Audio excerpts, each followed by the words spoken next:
আয়াতুল কুরসি ইয়া সূরা বাকারার 225 আয়াতে অবস্থিত। আয়াতুল কুরসি এমন একটা আয়াত, মানে কোরআনের সবথেকে শ্রেষ্ঠ আয়াত বলে গণ্য হয়েছে, এবং এই আয়াত যারা পড়ে আল্লাহর আরশের ছাদের উপর বসে আল্লাহর গুণগান করা হয়।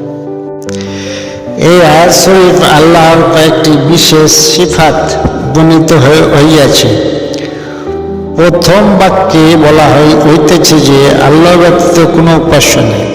এই বাক্য দ্বারা তাওহীদ ঘোষণা করা হইয়াছে।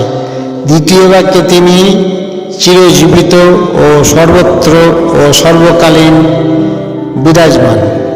এই বাক্য দ্বারা যাহারা আল্লাহকে অচেতন শক্তি বলিয়া ধারণা করে তাহাদের ওই ভুল ধারণা দূর করা হইয়াছে।